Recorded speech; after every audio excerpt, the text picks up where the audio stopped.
headline. All right, this is good. Romney's authenticity problem. This is Jonah Goldberg. Romney's authentic inauthenticity problem isn't going away. That's an ominous sign given how much enthusiasm there should be for making Obama a one-term president. It's almost as if Romney's banality is infectious. The most persuasive case for Romney has always been that if he's the nominee, the election will be a referendum on Obama.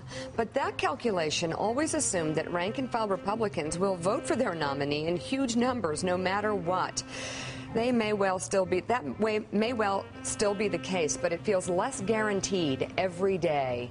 Every 4 years, pundits and activists talk about how cool it would be to have a brokered convention. This is the first time I can remember where people say it may be necessary. Wow. Harsh.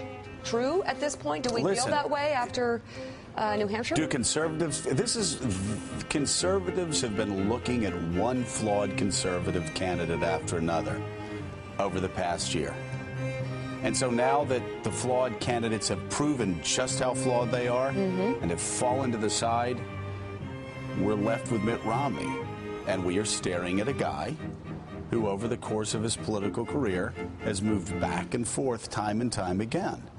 And we're 10 years past George W. Bush running as a conservative and doubling the national debt, exploding the deficits, engaging in military adventurism across the globe, being Wilsonian in his reach, saying he wanted to end tyranny in all four corners of the globe.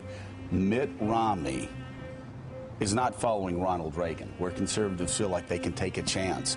Mitt Romney is following 10 years of big government republicanism, and the frustration that Jonah is feeling, the frustration that Eric Erickson is feeling, and I'll be honest, the frustration that I'm feeling is, right now you look around and say, who's the alternative? Where do we go from here? So we're still asking that question? You Republicans are still asking that question? Well, of course we are. What has changed? What has changed that would have us not asking that question right now?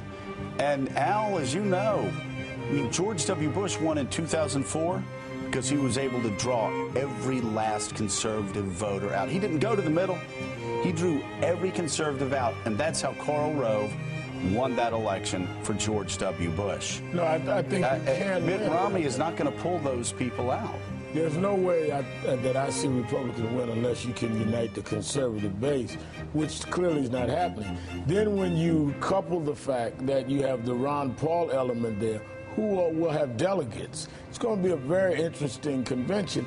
And let's not forget in the whole trauma of what's going on right now with Boehner from Newt Gingrich, let's not forget what Mitt Romney did to Gingrich in Iowa. I mean, so it's almost like he sowed what he's reaping now. He went in with a huge air attack through the media and media buys on Gingrich. Now the same is happening to him. Quite an explosion of Republican unity. Well, there's no doubt that this is. I mean, obviously, this is exactly what Mitt did in Iowa.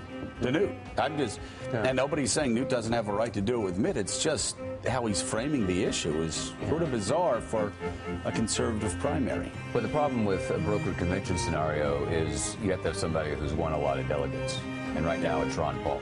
Oh, dear. Okay, we've got that. Willie's News You Can't Use is next. We're back in just a moment.